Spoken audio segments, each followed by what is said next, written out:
গুরুমুখী বিদ্যা। এই গানগুলো অন্য কোনো দরবারে হয় না। আধুনিক গান আছে, পপ গান আছে, প্যারোডি গান আছে, ওই ধরনের গানের মতো গান এটা না।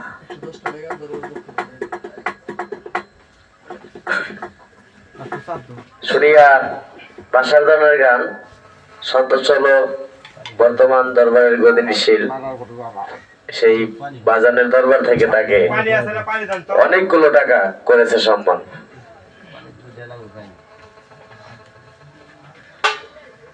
আল্লাহ করি, ফাউন্ডেশন করি। তো বাউল গানটা ভিত্তিপ্রস্তর করতে হলে ফাউন্ডেশন করতে হয়, সেটা হলো বন্দনা গান।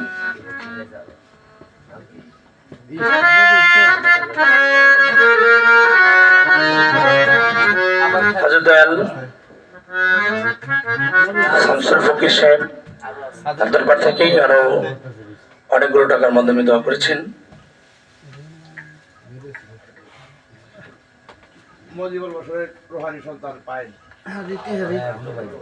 আমার পায়েল না, আমার পায়েল ভান্ডারী ভাই, আমারই গুরু ভাই, সেই হযরত দয়াল মুজিবুল বশর মাঝি ভান্ডারী সেই বাবাজানের পক্ষ থেকে আরো অনেকগুলো টাকার মাধ্যমে আশীর্বাদ করেছেন। এটা আমার জন্য অনেক বড় পাওনা। হ্যাঁ পায়েল ভাই, তার প্রতি আপনাদের প্রতি সালাম শ্রদ্ধা। তো বন্দনা পূর্ব শেষ করলাম। আমার বোন গান করলেন, আসে শান্তি দাও মোর কলিজায়, আয় মোহাম্মদ কামলেওয়ালা, আয় রে আমার বুকে আয়। মোহাম্মদকে বুকে পাইতে হইলে মোহাম্মদের যে তরিকাটা আছে, তরিকাটায় মহব্বত করতে হবে অবশ্যই। এটা একটা সিঁড়ি আছে। তো আপনি এখন মোহাম্মদকে কোথায় পাবেন? তাকে পেতে হলে আমার দয়াল নবী যে কথাগুলো আদেশ করে গেছেন ওই কথাগুলো আমাদেরকে মানতে হবে। কিছু কথা বলে বাবা যেটা রাগ করেন না। আমার দয়াল নবীজি গাদির খুম বিদায় হজের শেষ ভাষণে বললেন, আমি তো তোমাদের থেকে পর্দা নিব।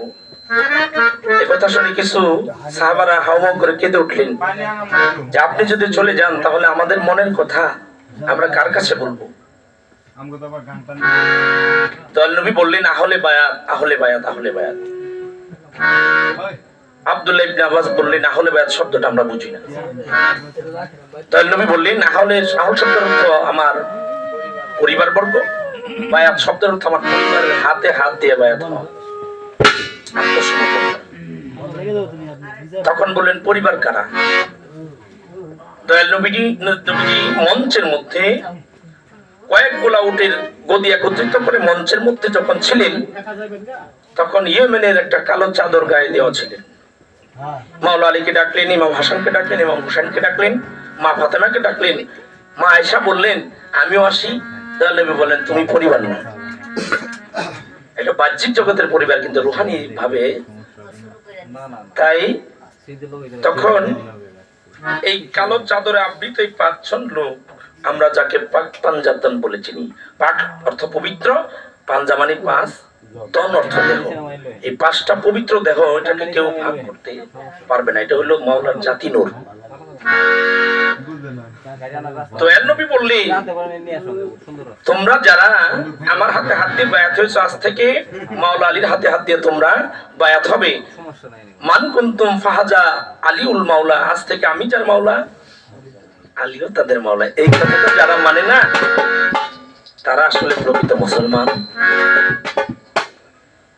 মুসলমান মুমিন এবং কুমিন কিভাবে চিনবেন? যখন মাওলা আলীর কথা বললে দেখবেন মানুষ গোমরা হয়ে যায়, মুখটা বেজার করে। এখানেই পরিচয় হয়ে যাবে কে মুমিন কে কুমিন। আমি এখানের উপর একটি গান করব। এই গানটির মধ্যে সমস্ত ব্যাখ্যা বিশ্লেষণ প্রায় আছে। আপনারা, গান হলো জ্ঞানী লোকের জন্য, জ্ঞান আহরণ করার একটা সিঁড়ি হইল গান, সেটা হইলো ধর্মীয় গান।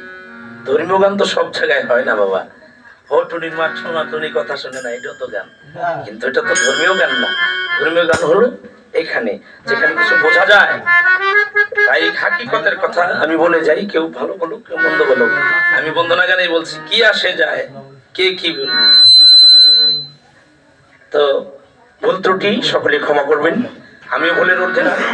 ভুল থাকতে পারে, সকলে নিজে কোনো ক্ষমা করে দেবেন। ধন্যবাদ স্যার।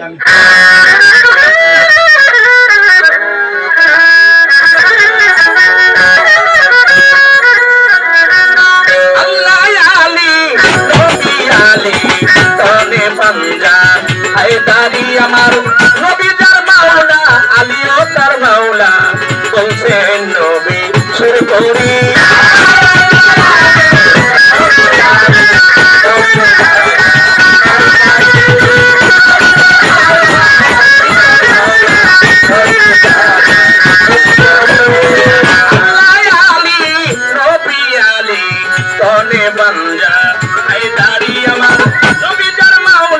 আলীও তার মাওলা, বলছেন নবী সুর করি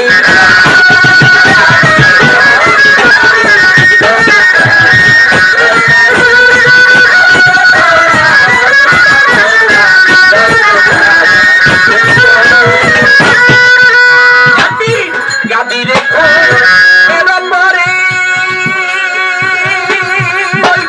বলছেন নবী আমার পয়গাম্বরে, গাদি রেখো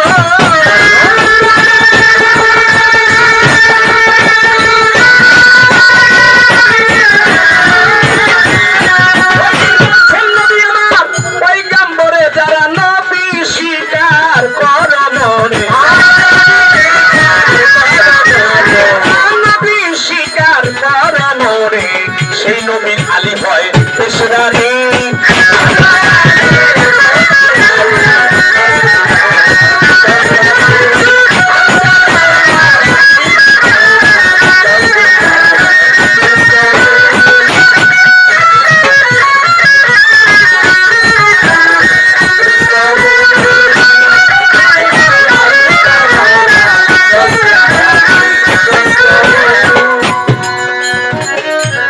নাম্বারে নবী হুকুম করে যারা বায়াত হয়েছে আমার হাতে ধরে, 2 নাম্বারে নবী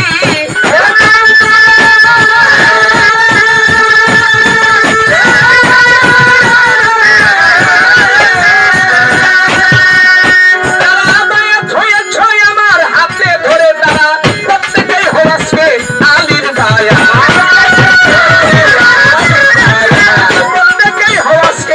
আলীর বায়াত দেখো না নিষ্পুরি।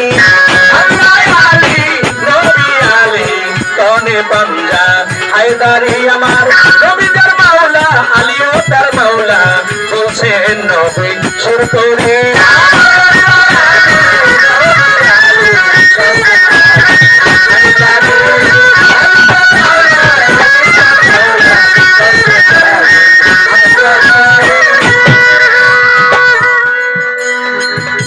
নবীর হুকুম সবাই পাইয়া ওই দিন ওমর উসমান আবু বকর যাইয়া নবীর হুকুম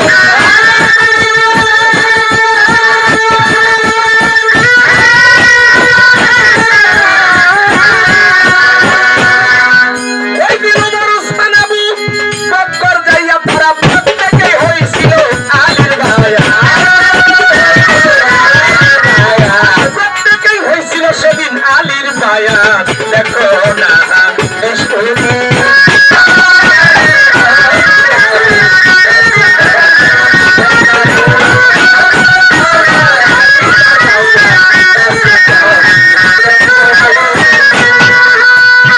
মাওলা আলীর এত বড় শান, ওই দিন আব্দুল্লাহ ইবনে আব্বাস পড়তে কয় কোরআন, মাওলা আলী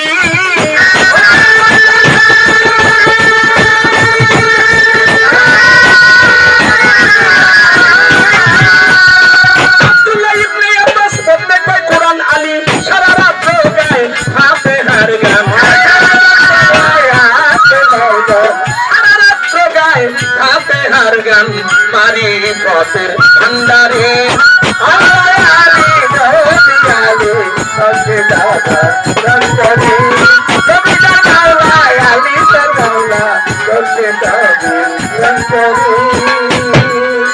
আয় আল্লাহ আলী নবী আলী সঙ্গে দাদা রঙ্গরে, নবী তার মাওলা আলী তার মাওলা, সঙ্গে দাদা রঙ্গরে।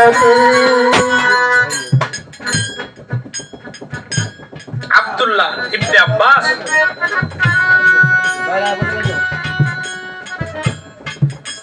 তিনি মাওলা আলীকে কোরআন পড়তে বলেন যে তুমি আমাদেরকে কোরআন পড়ে শোনাবে। কেন? আমার দয়াল নবীজি মাওলা আলীর হাতকে উঁচা করে বলছিলেন তোমাদের কাছে জীবন্ত কোরআন রেখে গেলাম। মাওলা আলী হলো জীবন্ত কোরআন, তাই কোরআনের ব্যাখ্যা একমাত্র মাওলা আলী জানে।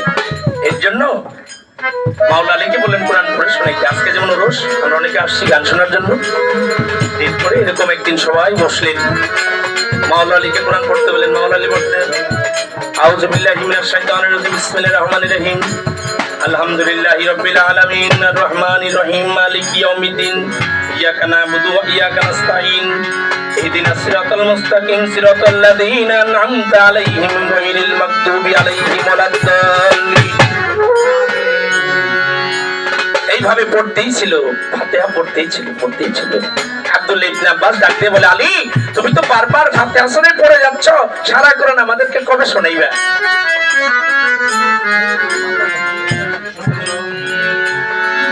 ওই দিন ইবনে আব্বাস ডাক দিয়া আলীর কাছে কয় ফাতিহা পড়িতে যদি সারা রাত্র যায়, ওই দিন ইবনে আব্বাস ডাক দিয়া আলীর কাছে কয় ফাতিহা পড়িতে যদি সারা রাত্র যায় আপনি বাকি কোরআন তাফসীর কইরা শোনাইবেন কবে? হযরত আলী বলে বন্ধুগণ শুইনা রাখো সবে, আপনি বাকি কোরআন তাফসীর কইরা শোনাইবেন কবে? হযরত আলী বলে বন্ধুগণ শুইনা রাখো সবে। এই সারা কোরআনের সার সংক্ষেপ এই ফাতিহা হয়, ফাতিহার সার সংক্ষেপ বিসমিল্লাহির হয়। সারা কোরআনের সার সংক্ষেপ এই ফাতিহা হয়, ফাতিহার সার সংক্ষেপ বিসমিল্লাহির হয়। আবার বিসমিল্লাহর সার সংক্ষেপ বেহরফ হইল, বেহরফের সার সংক্ষেপ নিজের